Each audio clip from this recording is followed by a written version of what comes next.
So as a continuation of last week's class, we're going to work on these three principles that we looked at last week and consider one of the most important or one of the most divisive issues that has come up over the last few years, maybe 50 to 150 years, somewhere between that time frame, between evolution and creation.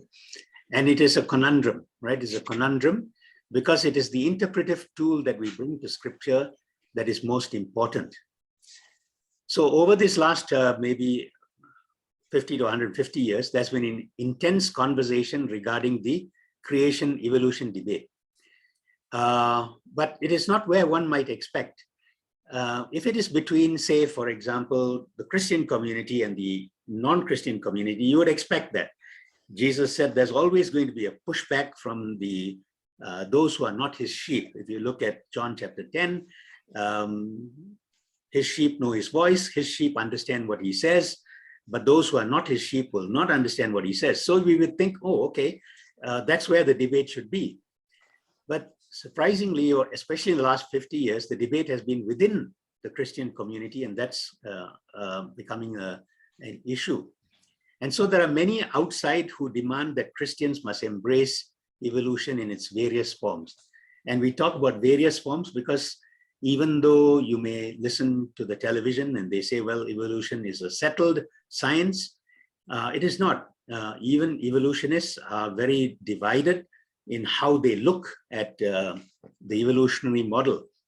And the model that Darwin presented is so different from the model that was presented by evolutionists 50 years ago, and is so different from the model that is being presented by evolutionists today. And the reason for that is man is discovering more and more about the DNA and the sequencing of DNA and how variation can occur. And because of this, they can go back and trace, for example, mitochondrial DNA. They can trace Y chromosome DNA all the way back to actually one ancestor. So now they got to kind of put all that together into an evolutionary model. So evolution has various forms. And so the outside, the world has been pressuring Christians to say that, well, Adam and Eve actually evolved, right? From ape-like creatures, or they did not even exist. And so these are issues which are included in a position called theistic evolution. So what has happened is Christians have now tried to come to a position where they say, let's deal with this and say, okay, maybe, so if evolution is true, how does that square with the Bible? So as we're going to continue, I'm just going to put a poll here just to see how we think about it. Again, as I told you, it's anonymous. So if you can reach forward into your computer and answer this question. So this is the question. Which statement is closer to your view? Humans have always existed in this present form, or humans evolved?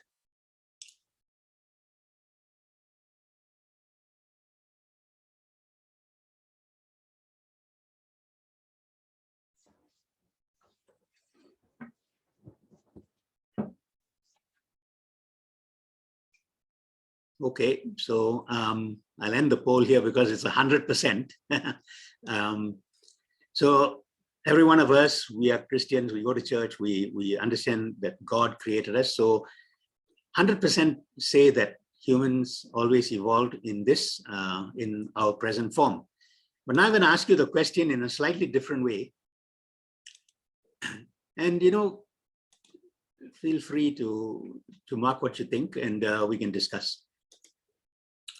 So here it is. Which statement comes closer to your views? Humans have always existed in their present form, or humans evolved, but God had a role, or humans evolved, but God had no role.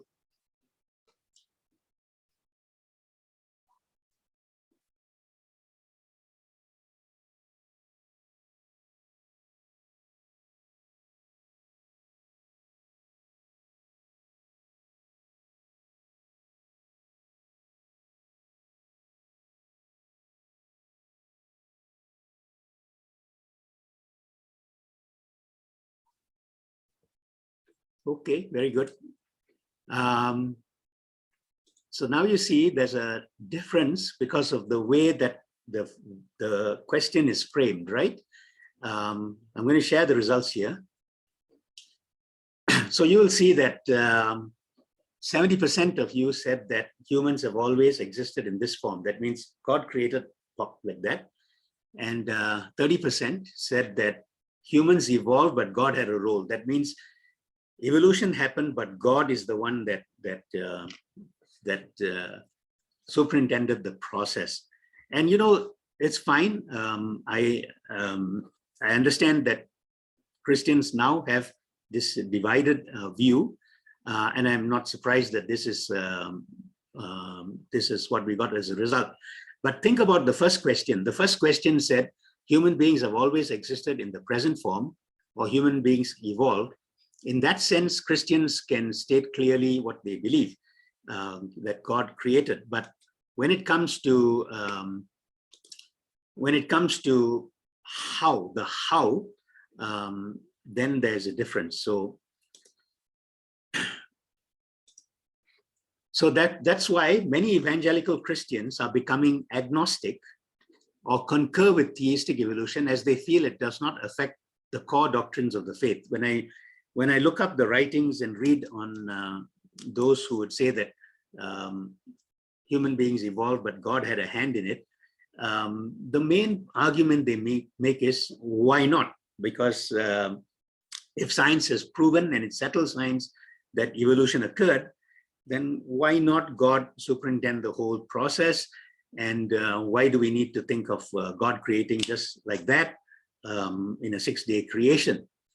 And of course, if you look through the evangelical articles, journals, it seems to be a Western obsession in the 20th century. It's mainly the academic institutions in the West, because you'll find that it was not in the writings of the seminaries in the East, in India or Southeast Asia, but it has now infiltrated that, because a lot of the scholarship of the West is now going into Asia. But my experience, I found that many new converts from non-Christian religions do not have any difficulty accepting 6-day creation as truth, right? Because they read the text as it is written, and because their definition of God is that he is all-powerful. So if they come out of a Hindu background, God can just create like that, right? Without any issue. So when they read the text, they say that's fine. But of course, when they come to North America and they study evolution, then they become kind of agnostic. That means really don't know what to think. And does that matter? Maybe we can look to see whether it matters or not. And so many Christians who are confronted with this issue said that if this text seems to be at odds with science, how do we explain it, right? So creation, those who think of a literal creation have to find an explanation. Those who think that it is evolutionary explanation model, then they have to find an explanation. So we got to look for that explanation. And the most important thing in any situation like this is which is the most plausible. And of course, I would say, as we looked at the principle that the Jewish scholars looked at for the Torah, starting with the idea that, is this a God-made, is this a God-inspired text, or is it a man-inspired text? Now, theistic evolution. So we should define this. So theistic evolution is what we looked at in the poll, that evolution occurred, but God directed it, basically. That God directed the creation of human beings through evolution. So that's theistic evolution. Some people will call it evolutionary creation, right? Evolutionary creation. And there are various other terms. But it is very diverse. And the reason it is very diverse is because evolution is very diverse. Even evolutionists who are not Christians cannot accept a single theory of how evolution occurred. All they have is this grand idea that evolution occurred. So when Christian scientists or Christian theologians try to delve into this, they have to buy into one of the evolutionary arguments and then try to meld that. So there's a very diverse evolutionary model, right? Evolutionary creation model. So on the one end is something very close to deistic view. And a deistic view is that God somehow superintended all this by acting during evolution at certain parts of time. And during those parts of time, he acted, and the rest of it, he just let billions of years carry on. And then so he is, and the other end is that God is constantly tinkering with his creation, right? He's even dealing with the micro creation and tinkering all the way. So, but the very basic and the very simple understanding of evolution is simply that change occurs over long periods of time. That means hundreds of millions to billions of years. That's the very basic understanding, whether God dealt individually at certain times or just has been tinkering with creation. The basic understanding of evolutionary creation is that it is over billions of time, billions of years of time. Now, so this is how it would look with regard to this kind of creation, right? That if you have an old age idea of creation, but you have intelligent design. So through this model came man. Now, many Christians as well as non-Christians would accept this model. So some Christians accept what is called gap creationism. That means evolution went on for billions of years, but because in the fossil record we cannot find any transitional forms, there was a sudden explosion of a complicated form.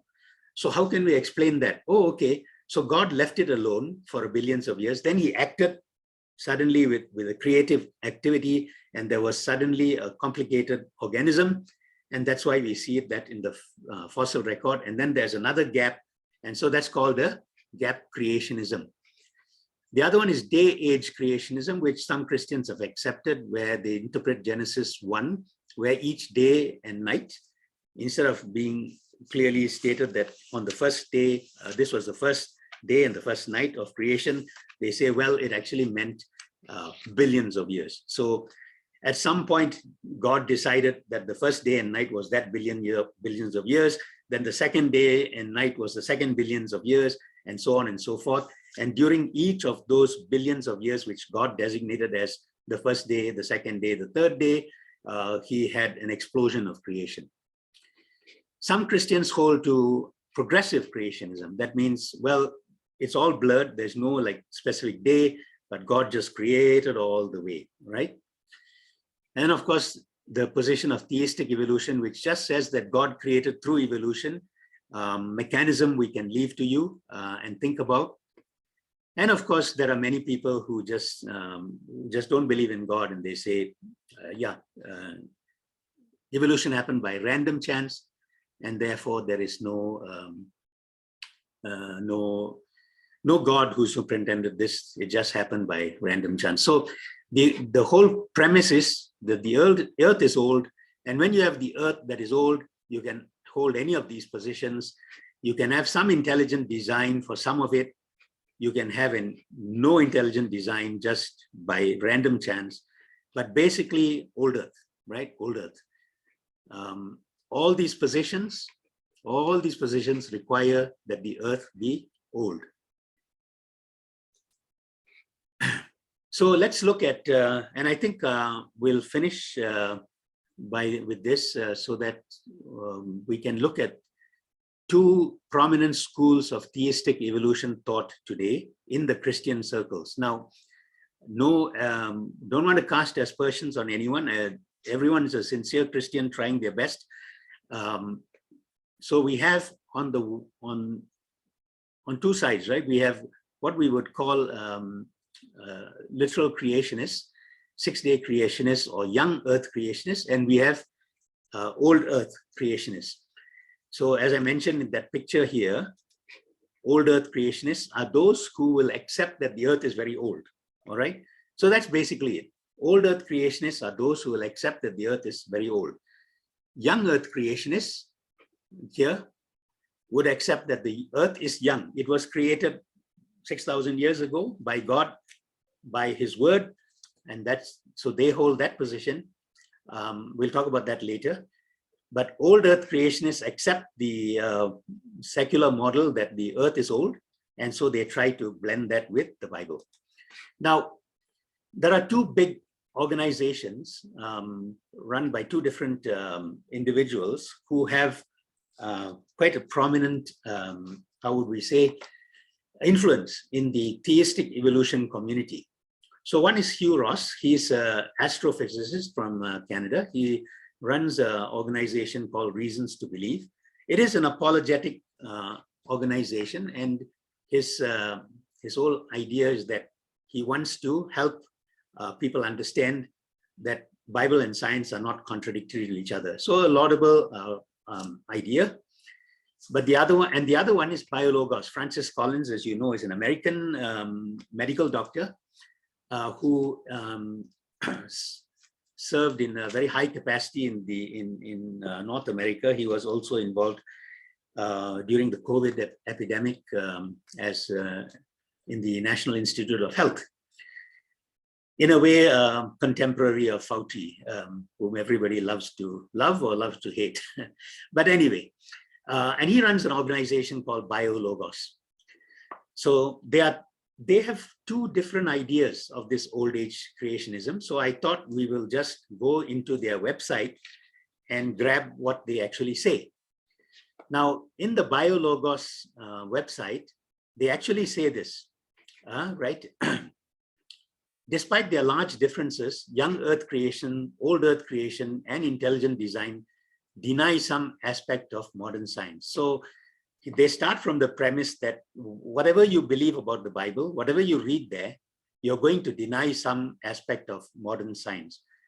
To me, the minute you make that statement, you are stating that modern science is settled and modern science is true. But we do know that modern science is also changing. What was true 40 years ago of modern science is not true today. So they start off with this premise that modern science is true, and that, you know, anybody who holds any biblical view, whether it's young earth, old earth creation, or intelligent design, we have to deny some aspect of modern science. So I would point out that probably the overview statement, the presumption made at the beginning is probably flawed, okay? And so they claim that the only Christian perspective, note the word only, the only Christian perspective on origins that fully accepts mainstream science is the evolutionary creation or theistic evolution model.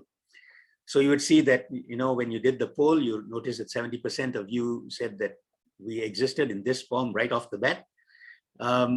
He's basically saying that that we don't accept mainstream science.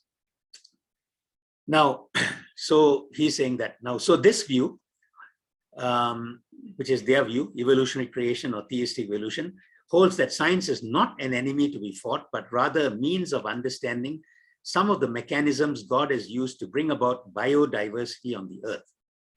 And so this view accepts that humans share ancestry with all other forms of life, and that our species, that means the human beings, you and me, arose as a population, not through a single primal pair. Do you see how this may conflict with this idea that God created Adam and Eve? But this is what is on their website, right? And they have a huge influence in the Christian community. And basically they're saying that we share ancestry with all other forms of life, and that our species arose as a population, not as a single primal pair. I think I understand why this is so, because even among evolutionary people, they're not sure whether human beings arose from a single place like in Africa, or whether there were multiple areas where human beings evolved and finally coalesced into one species like ourselves, you know. So even the non-Christians are uncertain on that. So what this organization tries to do is to say that we didn't arise from a single pair. And so there are different views within the evolutionary creation community on whether there was a historical couple named Adam or Eve. Some hold that there was. Somehow they say maybe there's one pair which God anointed, and that they were selected by God from a larger population as representatives. Other folks in the EC community feel that Adam and Eve are typological figures. That means they didn't really exist, but they are representations of the failure of Israel to keep the covenant. So you see here now they make the whole of Genesis an allegorical, a kind of a mythical document. But here Biologos goes on to say that the science, right? Human population genetics. So what he's saying is he accepts, or Biologos accepts, that science is clear, that our species arose as a population. And that is what I have focused on, since that is my area of expertise. I try to leave the theology to others, but often folks want to talk theology on these points, not science. You see how how he addresses this, so that he immediately shuts down somebody like myself, who totally believes in science, but also understands that science is not clear. And I also understand that science is not settled. Just talk about the medical community, for example. There's so many differences between genetics, immunology, cellular biology that I studied 40 years ago in my textbooks in medical school, which are so different from what is today. In fact, so much of the stuff I studied then is out of date. So I can easily tell Dennis Venimer here that science is not settled, and it will probably change in the next 10 or 15 years as more studies are done. So just keep this in mind. He starts with the premise that the science is settled and therefore is over the Bible, right? And he doesn't want to talk to us about theology, because the minute we say that maybe the science is not settled, he thinks that we are talking theology and not science. So that's Biologos. A little bit more extreme than Hugh Ross. Now here's Hugh Ross, and as I said, I will probably stop with these two organizations on theistic evolution, and we will take up the topic in the next talk. So Hugh Ross has a different perspective on theistic evolution. And this is how he talks about it on his website. He says, I have been working to develop a biblical creation model that is testable and predictive. So that means he wants a creation model that is testable and predictive. Now, you can only do that if you are able to confirm certain observable facts clearly, right? So what he is saying is, I especially enjoy integrating the content of the Bible, all 66 books, not just Genesis, with the findings reported in multiple science journals. This process leads to fresh insight and application. So you see what he's trying to do? He's trying to integrate the Bible, all this Bible, with what he reads in multiple scientific journals. Now, again, that means he's accepting scientific scholarship. The problem here is, when you go to multiple scientific journals, you will find that they vary as well. They don't really accept one position. So one evolutionary scientist will report something, somebody else will refute it. You will see that that even in modern newspapers, right? They will say, oh, somebody has reported that that human beings evolved in this way. And then if you go and look at the actual paper, and most people don't, right? But I try to do that. Go and look at the actual paper. They will say that, well, we are making this a hypothesis because we are still not sure. But the newspapers report it as true. The minute we take multiple science journals over the Bible, and then you'll use that for fresh insight and application, you could lead yourself into various rabbit trails. And so Hugh Ross says the precise duration of creation days in Genesis 1 and 2 remains an area of debate among evangelical Christians. And I think that's where we have ended up causing ourselves a lot of trouble. And then he continues to say that one area of controversy is day 7, because many Christians have interpreted the 7th day or God's Sabbath as a 24-hour period in which God rested from his creation work. Still, biblical and scientific evidence suggests that the 7th day extends for an ongoing yet finite period of time. So what basically Ross is saying is that we are still in the 7th day. He has extended the seventh day to, much more than just one day. And he goes on to say that in Genesis 1, each of the creation day, except the seventh day, is marked off with the same refrain: there was evening and there was morning, right? He calls this a literary device for a pattern of events for the first 6 creation days. He accepts that each of this, it's a literary device for billions of years, right? So there was evening and there was morning, that's billions of years, a literary device. But each was of an unspecified duration, but had a starting and ending point, which only God knows. And then he says, of course, at the end of it, no such boundary is assigned to the seventh day. So therefore, it strongly suggests that God's day of rest had or has not yet ended. So we are still in that seventh day. And so we continue to evolve, and evolution still continues to happen during this time. And so he finishes by saying that this receives some scriptural support.